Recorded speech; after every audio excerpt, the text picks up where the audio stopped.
What's good, YouTube?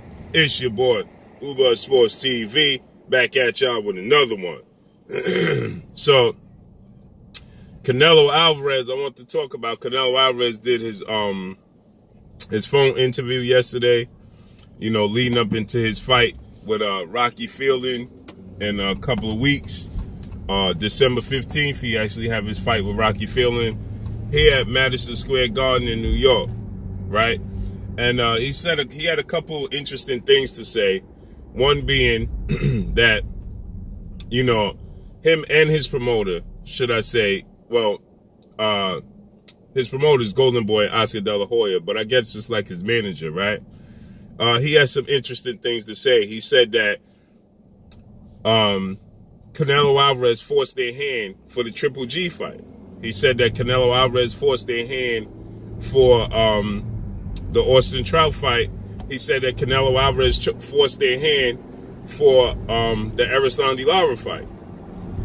So if Canelo Alvarez forced their hand for these fights, and they said, listen, we didn't think Canelo Alvarez was ready for Triple G.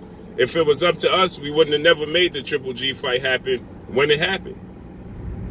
The rematch, they were more confident in making it happen because they already saw, you know, they already saw the product in the ring. They already saw what Canelo Alvarez could do with Triple G and what he couldn't do, right?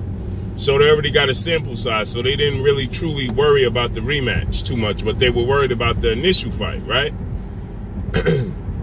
And so they said, you know, Canelo Alvarez is in charge of his career.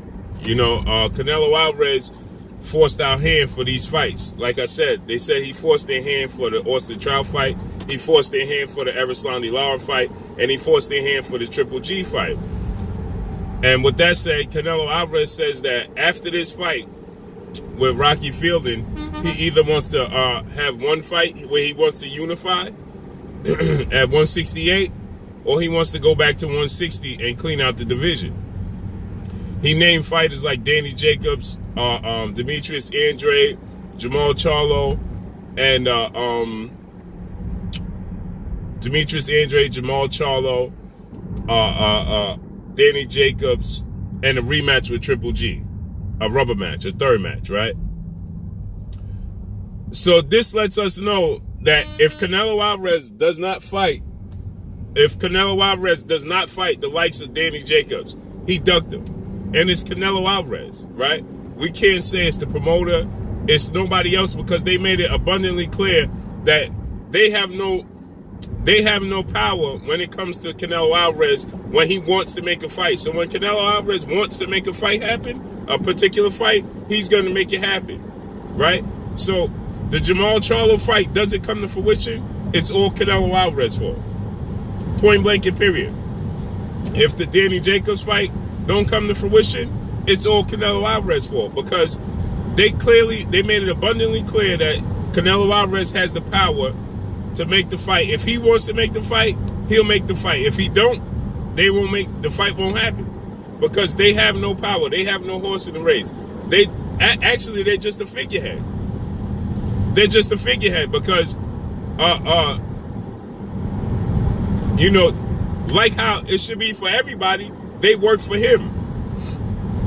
Golden Boy works for Canelo Alvarez. His managers work for Canelo Alvarez. Like everybody else, and people should learn this.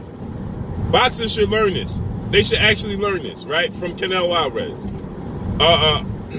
They work for him. Just like Deontay Wilder's team worked for him.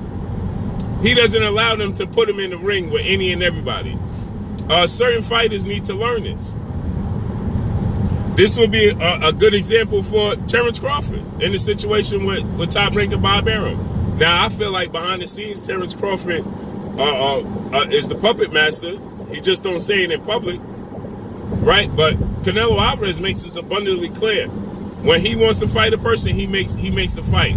His team has no control over what he does.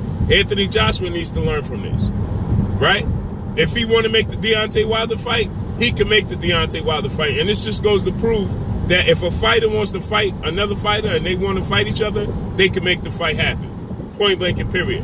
So Canelo Alvarez, if he chooses not to fight Danny Jacobs or Jermall Charlo, Jermall Charlo won't get his shot.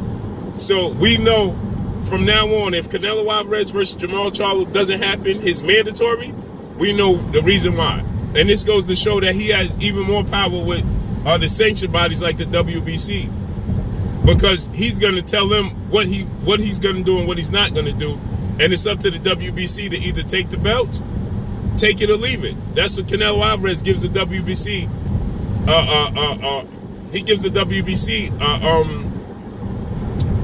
option. Listen, he gives them the option. Listen, take it or leave it.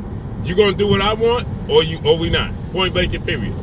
He gives them an ultimatum. Listen, we gonna fight who I want to fight, and I'm gonna keep the belt and represent your belt, or we gonna fight who you, or you gonna continue to push who you want me to fight, and it ain't gonna happen. Point blank and period. That's how Canelo Alvarez ride.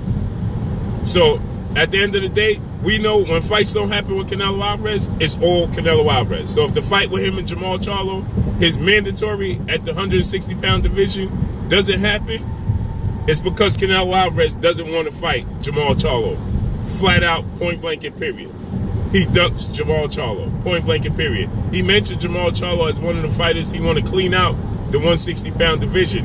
And in doing so, you will have to go through Jermall Charlo. If you say you want to clean out the division, then you have to mention Jermall Charlo. I don't think he particularly wants to fight Jermall Charlo, though. That's just my thoughts. But that's all I got, man. It's your boy Blue, Blue Blood Sports TV. Hate, like, comment, and subscribe.